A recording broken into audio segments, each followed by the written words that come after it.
رب العالمين والصلاة والسلام على أشرف الأنبياء والمرسلين نبينا وسيدنا وحبيبنا محمد وعلى آله وصحبه أجمعين. السلام عليكم ورحمة الله وبركاته. Урматтуу бир туугандар, Аллах Таала бүгүнкү биздин ыйык күнүбүздү берекелүү кылсын. Ибадаттарыбызды кабылдап, күнөөлөрүбүздү кечирип, акыреттеги даражаларыбызды Аллахым бийик кылсын. Машаллах, Аллахтын берген күндөрү аябай ысыды.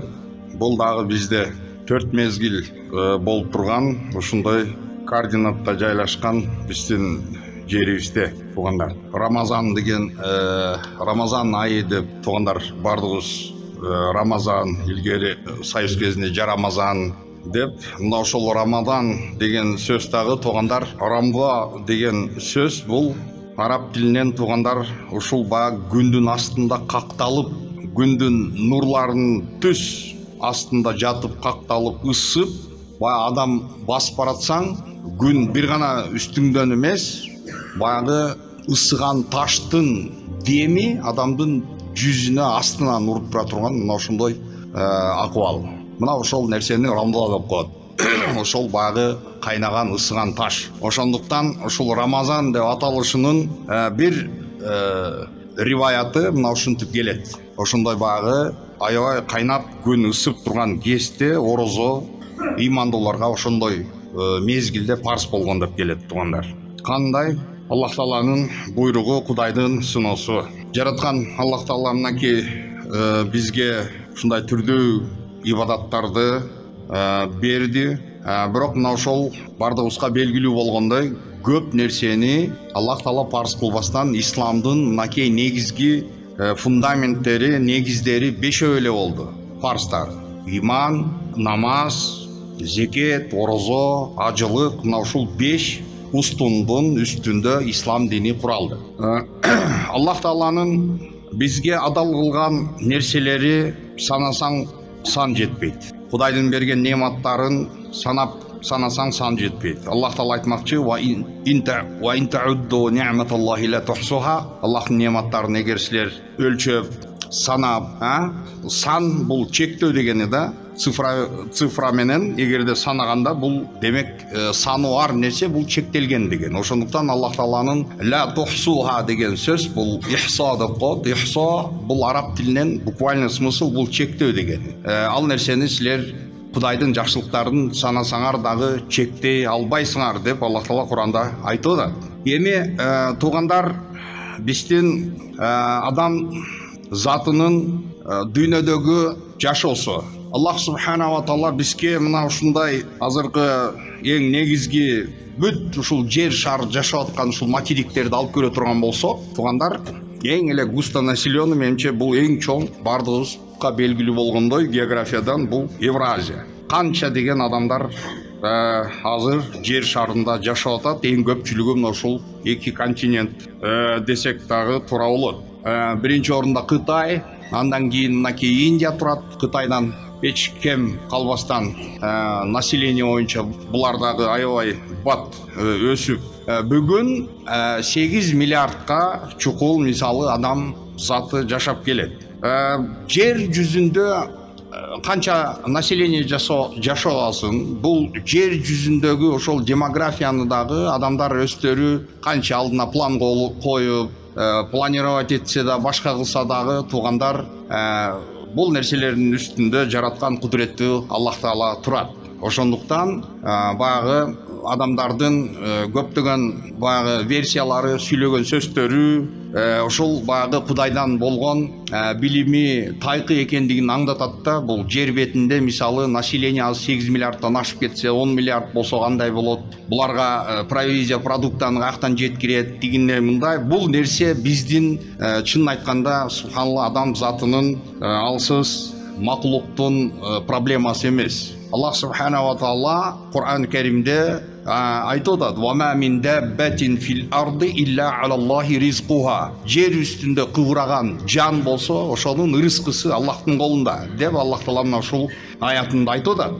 Бардыгыбызга белгилүү туугандар, мынакей ар бир перзент үй бүлөдө төрөлсө, бардыгыбыз билебиз. Ар бир баланын ырыскысы кошо пешенесине жазылып түшөт. Бул адамдын ичер суусу, жей турган нерсеси, бүт ырыскысы Аллах тарабынан жазылган.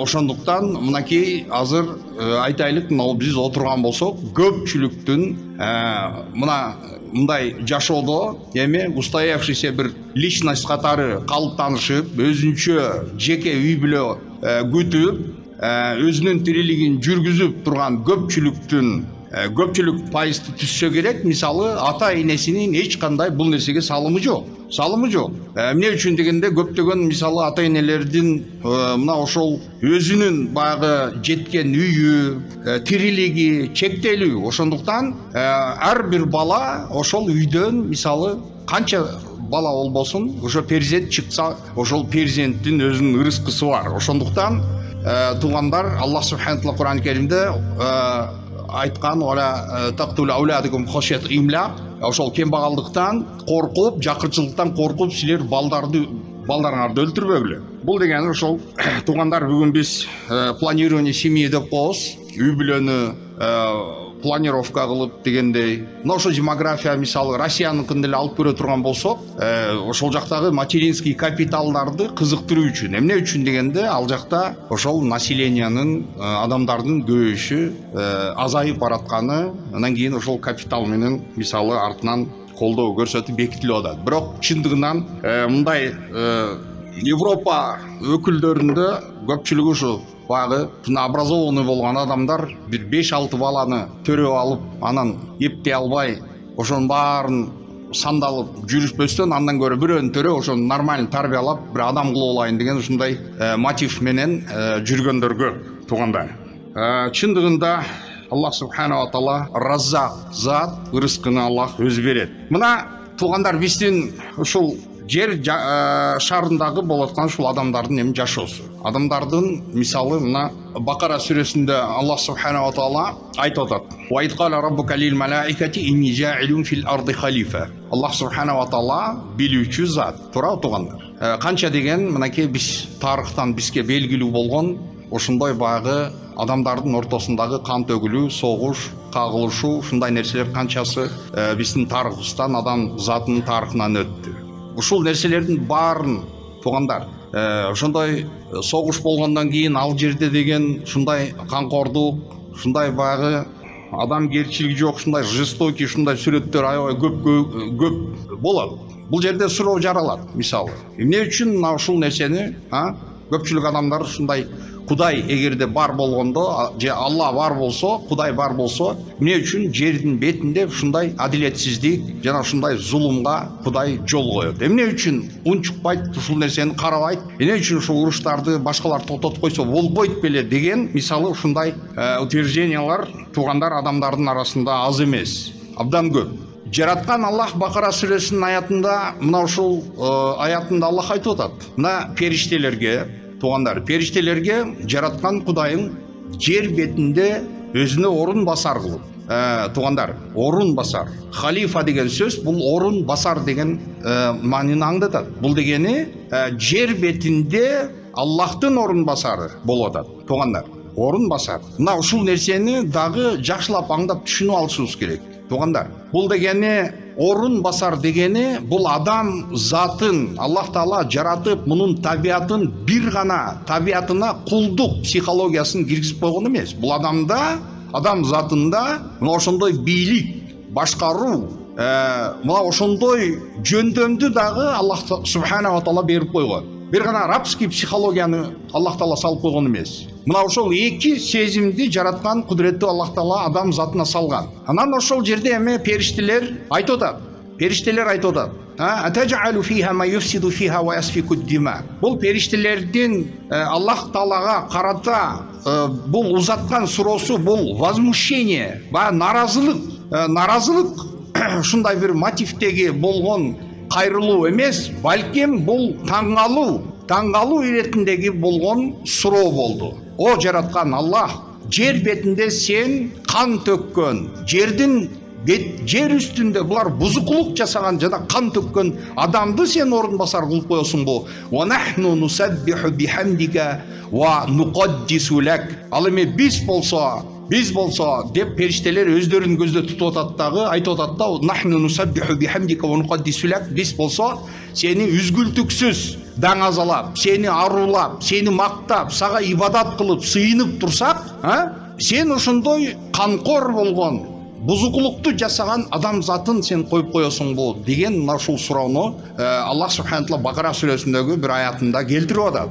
Ушул аяттын ичинен дагы биз түшүнгөн нерсе, бул дагы мени биз билебиз. Бул дегени мынакей туугандар, көпчүлүк мисалы ушул динге болгон критикалар, диндин тарабына болгон мисалы көпчүлүк ушул адам заты тарабынан болгон критика кабылышы, исламдын критика кабылышы, бул ушул мусулмандардын поведениясы. Бул кандай?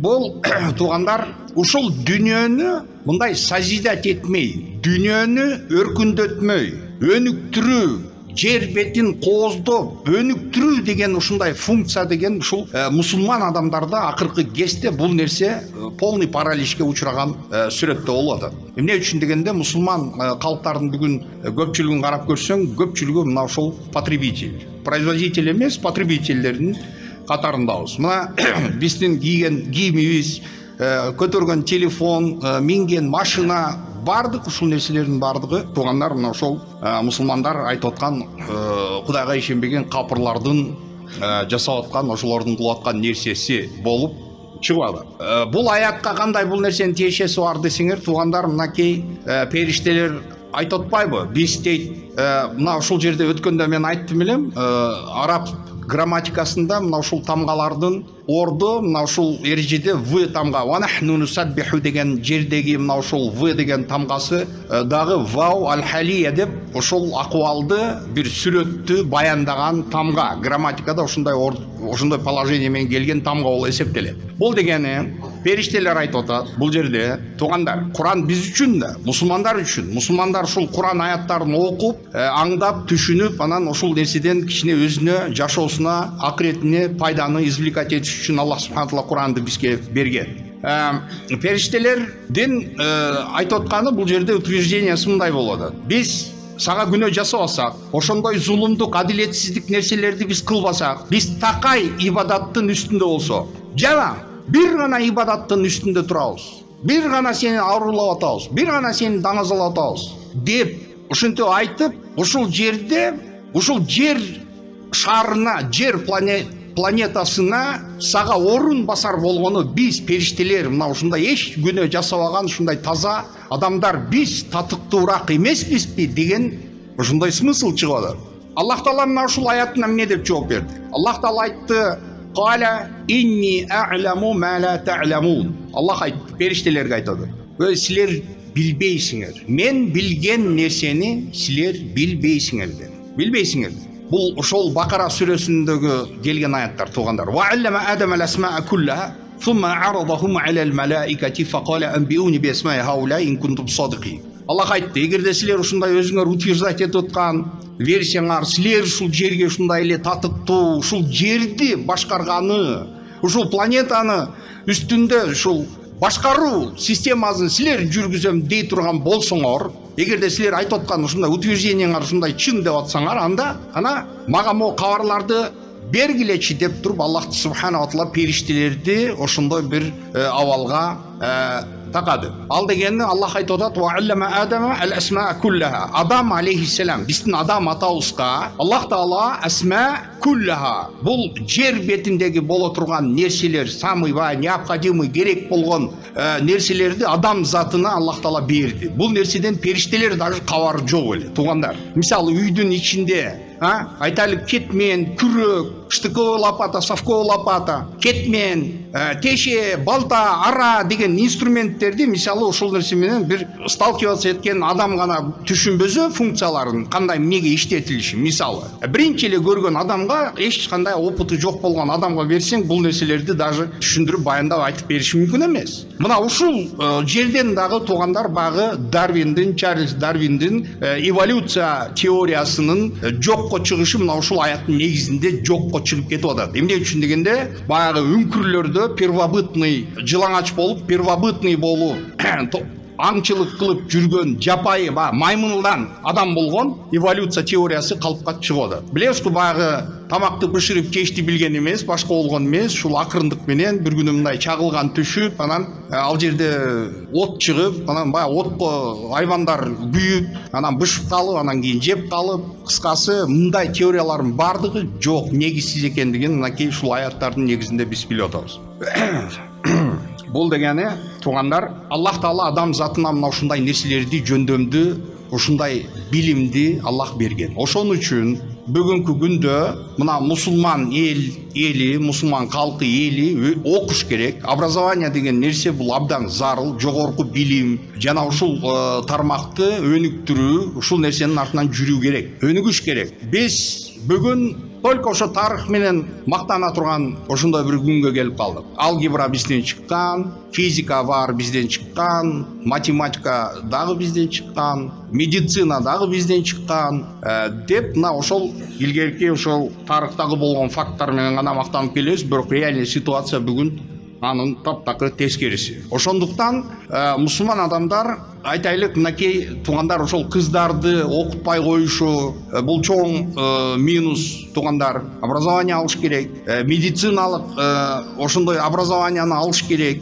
мусулмандар өнүгүш керек, окуш керек, караңгы болбош керек деп мына ушул нерсе туугандар ислам бизге айтып келет. Ислам айтып атат ушул нерсени. Дүйнөдөгү болгон дүйнөнү созидание деген нерсе мына ушул дүйнөнү кооздоп, туугандар, сүннөткө ылайык, динге, шариятыбызга ылайык нерсе, туугандар, бул шаарды кооздоо керек, мечиттерди эмес. Көпчүлүк адамдар ушул мечиттердин иштерин кооздоп, люстраларын укмуш кооздоп жасайт. Бул туура Алланын үйү, Аллахтын үйү. Бирок адамдар реально жашап аткан өздөрүнүн жашаган ошол жерлерин булар кооздоп, ошол нерселерди оңдоп булар жашаш керек. Мусулман адамдар шундай болуш керек. Кудайга сыйынып, акыретти эстеп, Аллахка ибадат кыла турган жерди жалтыратып кооздой бербестен.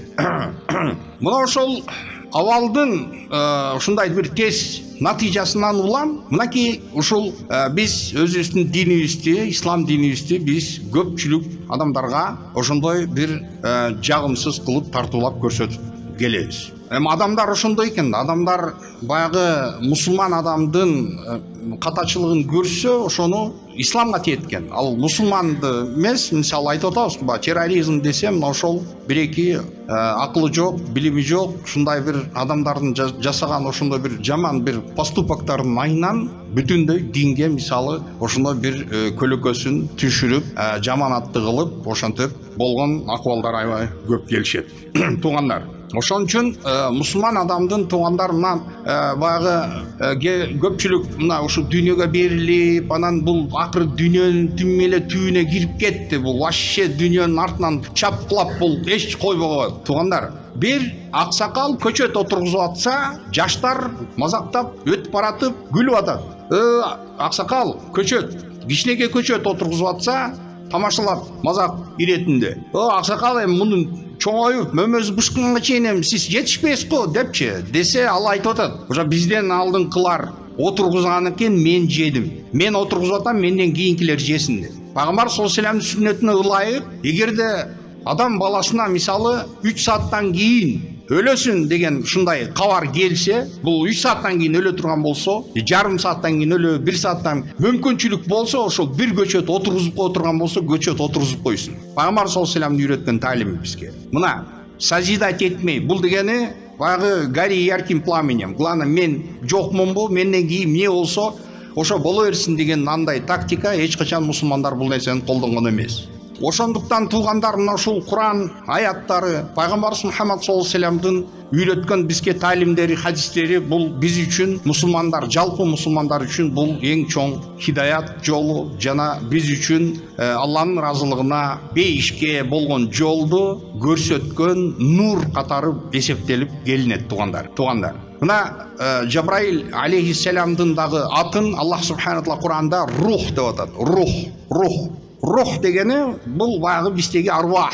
Рух деген сөздүн множественный числосу арвах. Бизде арбактар деп коебуз. Бул арбактарды, биз арбактарга сыйынып кетмей барго. Рух бул туугандар жан, бул жан. Мына ошол денени мынакей адамдын денеси ошол рухтун, ошол дененин жаны болуп келет. Туугандар, любой денеден мисалы ошол рухтун чыгып кетиши, ошол нерсе менен биологиялык өлүм. Мына ошол рухту дене менен ажыраган кезде адамдын руху чыгыш менен биологиялык өлүм келет. Адам өлдү. Эмне үчүн Жабраил алейхиссаламдын аты рух? Эмне үчүн? Эмне себептен? Жабраил эмне функцияны аткарчу эле? Бул эмне периштелер? Кандай жумушту аткарган Жабраил? Туугандар, ким билет? Жабраил алейхиссалам бул элчи периште болгон. Бул периштенин жалгыз Аллах Тааланын алдындагы болгон кызматы адам затына Аллахтын буйруктарын, Аллахтын шариат эрежелерин, нормаларын жеткирип туруу болгон. Ошондуктан бул периште рух деп аталышы Аллахтан келген, Аллах менен болгон связь, Аллахтан болгон маалымат. Бул адам заты үчүн бул дал ошол жан сыяктуу, адамдын руху сыяктуу зарыл болгон нерсе. Туугандар, мына ошол адамдар эгерде Аллах субхана таала Кур'ан Керимде айтып атат, амватун гойру ахля. Кимдер жөнүндө Аллах айтып атат? Амватун гойру ахля. Алар өлүктөр, алар тирүү эмес деди. Бул капырлар тууралуу Аллах Таала ушундай деп айтты. Динсиздер тууралуу айтты. Жүрөгүндө иманы жокторду Аллах айтып атат, алар өлүктөр дейт. Алар тирүү эмес, алар тирүүлөр эмес, алар өлүктөр дейт. Эмне үчүн дегенде, адамдын мусулман адамдын чыныгы тирүү болуп жашашы адамдын жүрөгүндөгү иман менен болот.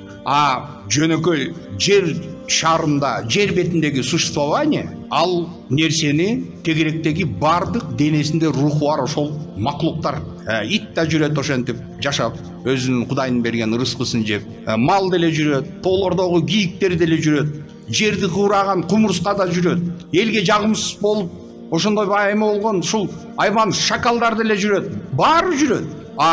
Жараткан Аллах тарабынан кереметтүү кылып, валакат каррамна бани адам, биз адам затын кереметтүү кылып койгонбуз деп Аллах субхана таала мына ушул аятында айтып атат. Кереметтүү кылып койдук деп атат. Адам затын кереметтүү кылып жаратты. Адам заты бул ойду келди, жашоо өмүр сүрүп кете бербейт. Бул адам акылын иштетип жашоо кечирет. Бул адам айбандар сыяктуу күчкө таянып өмүр сүрбөйт. Колунан келсе, колунан келбегендин колунан тартып алып жеп, мына ошондой тириликти адам, мусулман, Аллахка ишенген адам ошентип жашоо кечирбейт. Ошон үчүн туугандар, Аллах субхана таала айтып атат, адам затын биз кереметтүү кылганбыз. Адам затын керек болсо жаратылышына назар салып көрө турган болсоңор, адам заты үчүн жаратылган бардык маклуктар 4 буттап жүрөт. Ат, эшек, уй, эчки, кой баары адам заты 2 бутунда жүрөт. 2 колу жогору тике туруп басып жүрөт. Аллах субхана таала бул адамдын эң ушундай зарыл болгон органдарын эң жогоруга коюп койду. Мисалы, туугандар, көрүү, угуу, сүйлөш, жыт билүү, бүтүн дене мүчөлөрүнө ушундай программасын, буйругун берген мозг адамдын башында. Ушундай кереметтүү кылып, адамды ушундай кылып, башка айвандардан артык кылып Аллах субхана таала жаратып койду. Ошондуктан Аллах таалага эң сүйкүмдүү болгон положение пенденин, Аллахка эң жаккан положениясы кайсыл десе, пенде башын жерге тийгизип Аллахтын алдында сажда кылып турганы эң сонун абал деп ушинтип айтылат. Эмнеге десе, баягы кыйын болуп көтөрүп жүргөн, өзү гордый болуп көтөрүп жүргөн башын бул жараткан кудуреттүү Аллахтын алдында өзүнүн кул экенин мойнуна алып, Аллахтын алдында пешенесин жерге коюп турганы мына ушул Кудайга эң жаккан сүрөт болуп эсептелет. Туугандар, ошон үчүн Аллах таала мынакей Зайтун сүрөсүндө лакат халакнал инсана фи ахсани тaqвим айтып атат, биз адам затын биз эң коос кылып жараттык. Действительно мынакей эң коос жараттык. Адамдар мынакей бүгүнкү күнгө чейин ушул роботтор жаратып атат. Искусственный интеллект жаратып атышат. Ошол адамдын, туугандар, мына ушул биздин суставтар, биздин тизебиз, мына ушул суставтардын кыймылдап, ошондой эле адамдын канын айлантырып күнү түнү токтой иштеп турган, зарядка муктаж болбогон биздин жүрөгүбүз жараткан кудуреттүү Аллах субхана таалага чексиз мактоолор болсун. Кабыр азабы жана тозок азабынан калган кылсын. Туугандар, Аллахым кечирсин күнөөлөрүбүздү. Адамдын башынан бир шанс өтүп кеткенден кийин, мисалы айтайлык, адам айттық, мына көлге барды делік, ес алды, летний каникулда ес алып келді, да келгенден кейін да бір ошо көлдөгү да бір развлечениясы қалып кетті, же бір нерсе болду. Айтат дейм, да бір барып қалсаң не кылат элем мен, да бір барсам мен да ушундай кылмакмын дегендей. Адамдын жашоосунда да ушундай эңсеген, мен бай болсом митмекмин, же мен алым болсом моундай кылмакмын деген мисалы ушул эңсеген адам затына эңсисе жараштуу болгон нерселер болот эмеспи? Адамдын эми жашоосу кеткенден кийин жараткан Аллах субхана тағала анын сүрөтүн жаратып, Аллах Таала Куран Керимде ошол көзү өтүп кеткен адамдар. Эгерде мен дагы бир ушул дүйнөгө кайтсам деп ошентип айтат дагы, билесиңерби эмнени айтат? Мен дагы бир ушул дүйнөгө кайтсам эмне кылмакмын депчи, туугандар. Фасаддак, мен ушул дүйнөгө кайтсам садака бермекмин дейт. Бул дегени абдан ушул садаканын орду абдан улуу экендигин ар бир мусулман адам жакшы жүрөгүнө сактап билип жүрсүн. Аллахым разы болсун. Дуа кылабыз. Амин. Я Раббана тaqabbal minna innaka antas samiul alim. Allahumma مقلب القلوب ثبت قلوبنا على دينك وانصرف القلوب يصرف قلوبنا على طاعتك. اللهم يسر لنا امورنا وامور الدنيا والاخره واجرنا من خزي الدنيا وعذاب الاخره. اللهم انك عفو كريم تحب العفو فاعف عنا.